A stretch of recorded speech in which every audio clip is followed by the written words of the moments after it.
And I call the member for Holt. Thanks, Deputy Speaker. Deputy Speaker, I want to speak today about Australian manufacturing in the 21st century, and in particular in my electorate in Holt. Now, the federal electorate, my electorate of Holt, is located in the middle of southeastern Melbourne's manufacturing belt. The electorate has, according to the 2011 census, the nation's highest proportion of the workforce employed in manufacturing at 19.3%. It's been that way for some period of time, in fact, ever since I've come into Parliament, when it was 33%.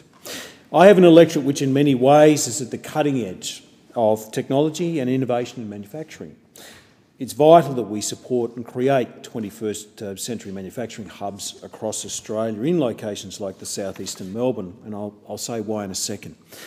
Southeastern Melbourne is one of Australia's most dynamic manufacturing regions. The member for Lalor might, I know she has a lot of manufacturing in her electorate, but southeastern Melbourne was known as the Golden River of manufacturing.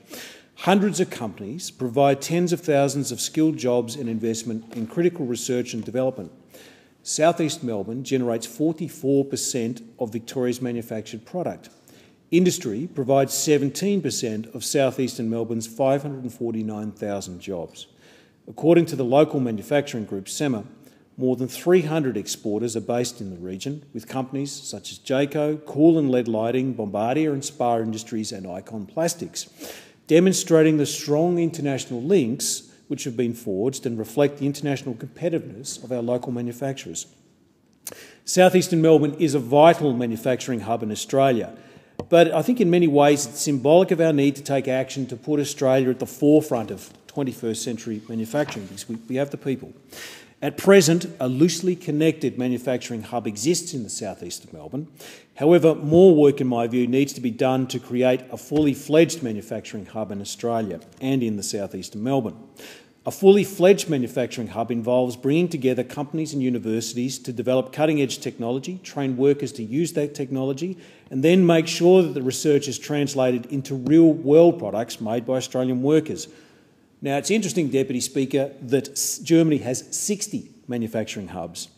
The United States is creating 4 of these hubs. Australia, in my view, needs at least one, and my contention is, quite clearly, it should be in the southeastern suburbs of Melbourne, in my area.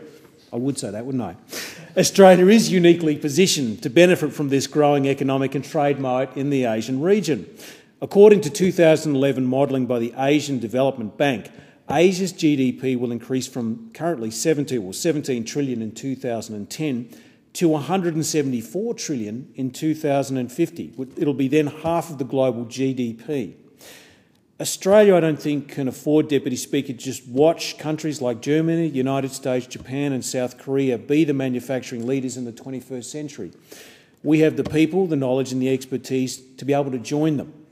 It's possible for us to be a manufacturing leader, but it won't happen unless we all fully embrace the new economy of the 21st century.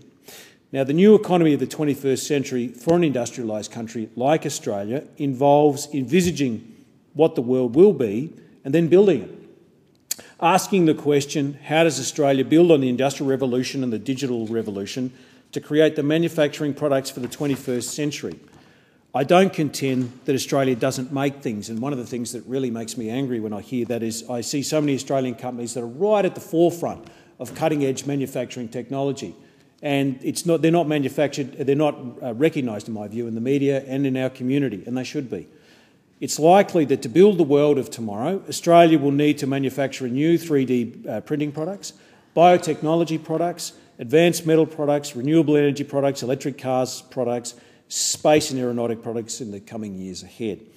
To succeed, as I said, we need to build new manufacturing hubs. Now, I note, obviously, that companies like Ford, Holden, Toyota have decided to wind up their operations in Australia.